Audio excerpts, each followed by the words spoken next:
This is going to be a short presentation on the ABC model of cognitive behavior therapy, and this is a subject that is already covered by quite a few videos on YouTube, some of which are good, some of which are not so good.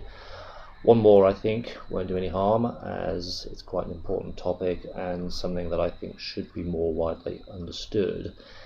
And this is also something that I might want to develop over a period of time, so all feedback on the contents is very, very welcome indeed. Cognitive behavior therapy developed out of the ideas of two individuals in the 1950s and 60s, the psychiatrist Aaron Beck and the psychologist Albert Ellis, and in particular from Beck's cognitive therapy and Ellis's rational therapy. Now, both of these techniques, as they developed, incorporated more behavioral and emotive techniques, and Beck's cognitive therapy developed into what you might call the standard model of cognitive behavior therapy, or CBT, and Ellis's rational therapy developed into rational emotive behavior therapy, or REBT.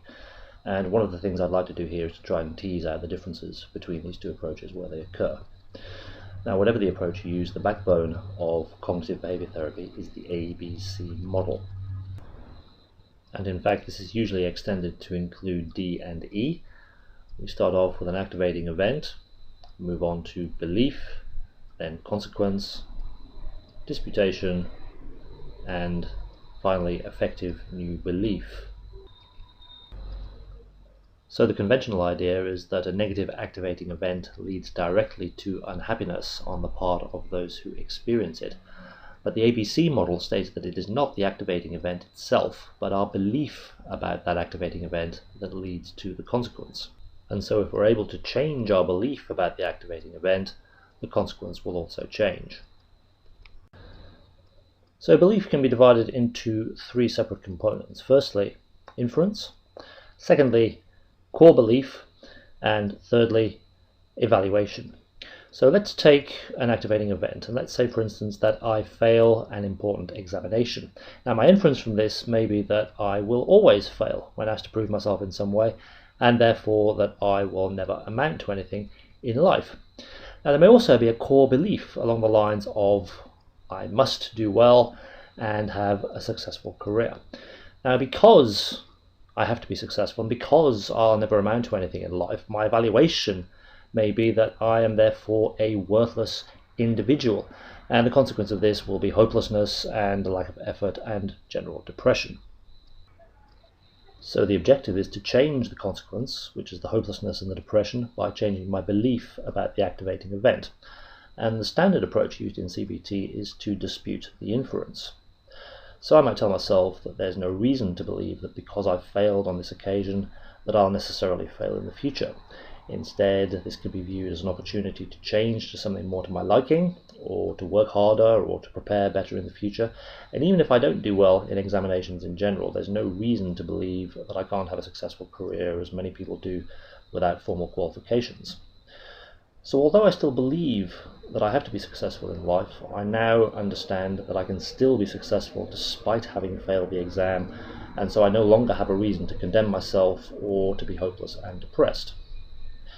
So even though I experienced the same activating event, I now experience a different consequence because I've changed my belief.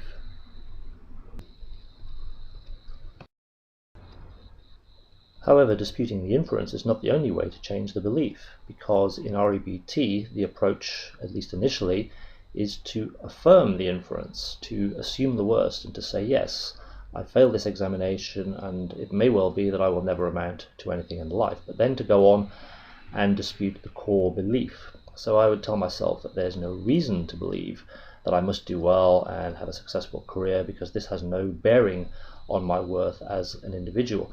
It may be inconvenient if I don't have a successful career, but by no means terrible.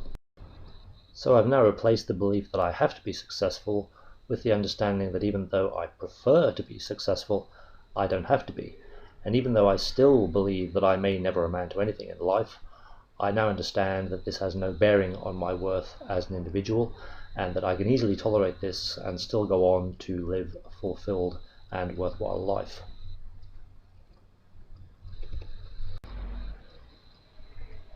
So let's take a look at another activating event, and let's say this time that my manager at my place of work is angry with me and starts shouting at me in front of my co-workers.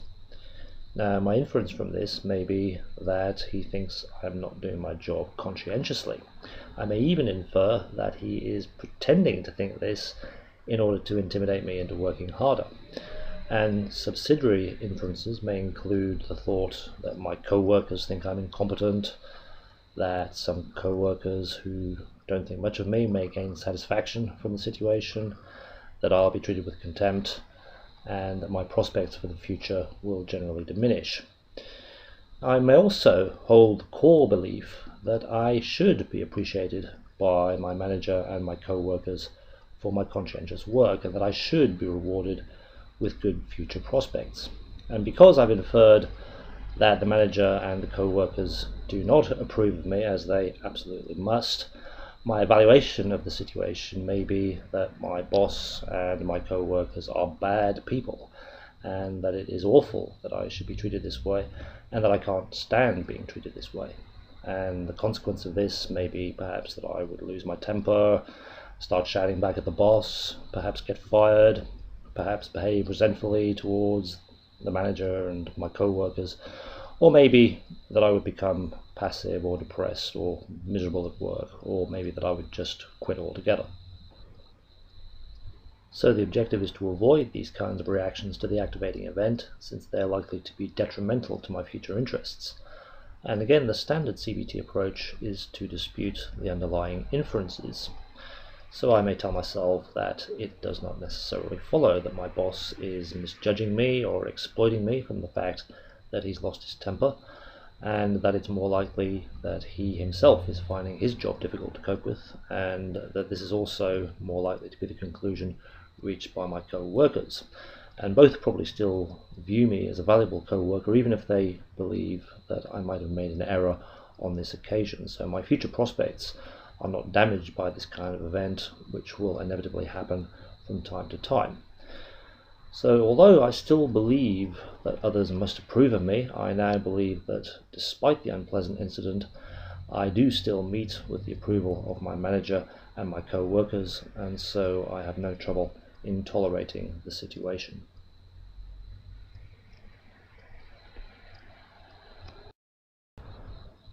By contrast, the approach used in REBT is to dispute the underlying core belief, and at least initially to affirm the inference and to assume the worst, and to say, yes, it is quite possible that my boss and my co-workers regard me as an idiot, but that there is no reason in the world why they must approve of me or why they must reward me with good future prospects.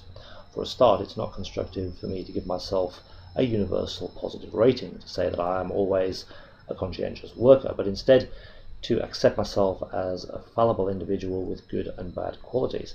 And even if I am conscientious on the whole, it doesn't follow logically that my boss and my co-workers should appreciate me or that they should reward me, because there is plenty of evidence around the world that conscientious people are often exploited and treated badly, which is unfortunate, but not horrible and not terrible.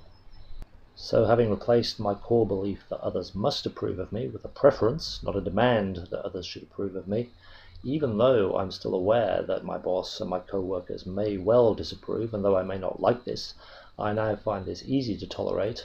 I will not become angry, I will not become depressed, and therefore I will not start to act in a manner that is detrimental to my interests.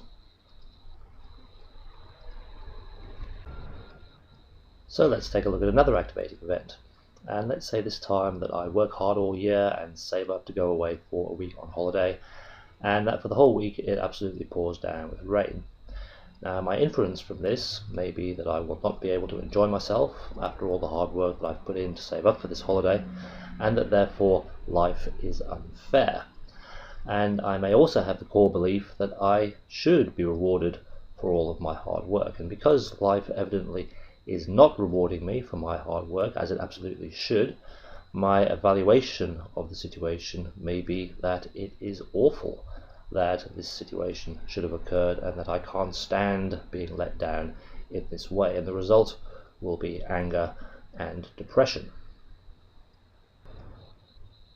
So the objective is to get rid of the anger and the depression, and again the standard cognitive therapy approach is to dispute the inference and to say that just because the weather is bad, This doesn't mean that I can't enjoy myself, since there may be many enjoyable activities available that don't depend on good weather.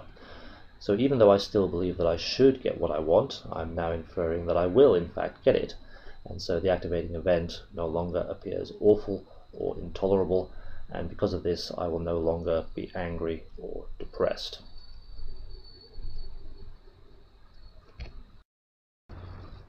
By contrast, the REBT approach is to dispute the core belief, and at least initially to affirm the inference and to say, yes, I did save up all year in the anticipation of being able to lie on the beach for a week, and I'm no longer able to do this because of this bad weather, and life is indeed unfair. But then to go on and say that there's no reason why I should be rewarded for all my hard work. After all, many people around the world work hard and don't get their just desserts. But this isn't awful, but merely inconvenient and easily tolerable without anger or depression.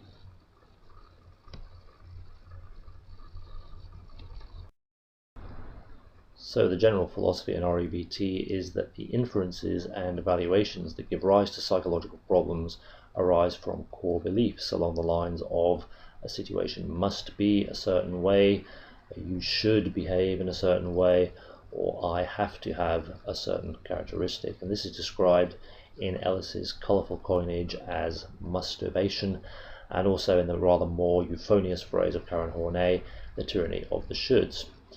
And the three main evaluations that arise from these core beliefs are awfulizing, the idea that a particular situation is unmeasurably bad, more than 100% bad; low frustration tolerance, which is the idea that I can't stand a situation to be a certain way; and people rating, the idea that I or somebody else should be given a universal rating of bad, or in some cases a universal rating of good, because this, when applied to the self, can lead to narcissism or to hero worship or personality cult when applied to somebody else.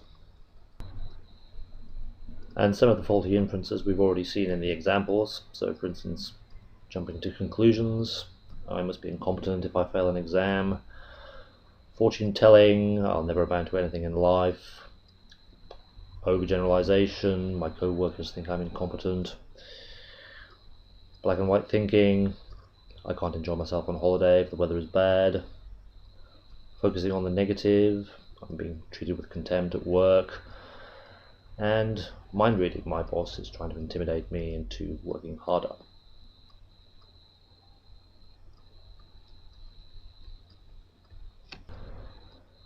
So the general philosophy in REBT is that attacking the core beliefs will make the problematic inferences and evaluations disappear of their own accord, or at least make them easier to get rid of. And that all of these difficulties arise from three main categories of core belief, which are that I have to succeed, that others must treat me well, and that the world should be a comfortable place. And the objective is to replace these irrational core beliefs with rational beliefs. So instead of believing that I have to succeed, I give myself unconditional self-acceptance. I accept myself with all of my undeniable flaws, warts and all, if you like. Instead of believing that others must treat me well, I practice unconditional other acceptance. I give other people unconditional positive regard. And instead of believing that the world should be a comfortable place, I practice unconditional life acceptance. I accept that things should be the way they are rather than the way I would want them to be. And Ellis coined a handy mnemonic to help us remember this: USA, UOA, ULA. And we achieve this happy state of affairs by disputation of the irrational beliefs. And there are three main approaches to disputation: rational, emotive, and behavioral, hence rational emotive behavior therapy, REBT. And rational disputation comes in three different forms: empirical, logical, and practical. So in the case of empirical, we might ask, where is the evidence that I should be rewarded for my conscientious work? Many people in the world do conscientious work and are not rewarded. In the case of logical, we might ask, why is it necessary that my boss or my co-workers approve of what I do? It's a complete non sequitur, because people basically do what they want. And practical, we would ask, what are the consequences of believing that I must succeed? And if these happen to be anxiety or depression, would it not be better to believe something else? Emotive disputation include shame-attacking exercises, which involve acting in a mildly silly fashion in a public place, such as by singing a song or by wearing ridiculous clothes, in order to convince yourself that nothing terrible will result. Closely allied to this is risk-taking, the archetype of which is the possibly apocryphal story of Albert Ellis approaching 100 women to ask for a date and finding that he was rejected by them all, but also finding that nothing horrible or terrible happened during the course of the process. It also includes rational self-statements, which are simply disputations repeated with force and conviction. So it's not horrible, it's not terrible that I should fail an exam, it's just a pain in the backside. And it includes humorous songs, poems, and stories, which are designed to make fun of irrational beliefs. Behavioral disputation includes role-play, which involves adopting a persona to gain experience of some anxiety-producing situation. So if, for instance, a person has difficulty in social situations, they would adopt the persona of a socially confident person. It also includes desensitization, which in an REBT context would involve total immersion in the anxiety-producing context rather than gradual exposure. So if, for instance, the person has a fear of public speaking, then they would speak in public at every possible opportunity, especially in front of large crowds, rather than starting off with 2 or 3 people and gradually working their way up. It also includes rewards and penalties. So if I carry out a behavioral task, such as public speaking, I give myself a reward, such as eating ice cream. And if I fail to carry out the task, I give myself a penalty, such as having a cold shower. It includes discomfort toleration, which involves deliberately seeking out anxiety-producing situations in order to practice tolerating them. And it also includes anti-procrastination, which involves being alert for manana-type behavior, and when it occurs, immediately going to perform the uncomfortable task that is being avoided.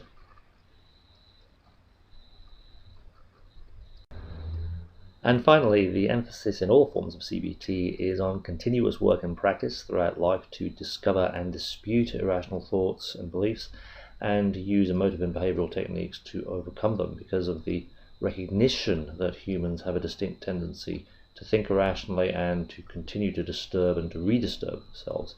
So it's not just a one-off, it's not an instant cure, it's really just a way of continuously reorganizing the way we think, emote, and behave in order to reduce psychological disturbance and to increase the likelihood of achieving our objectives.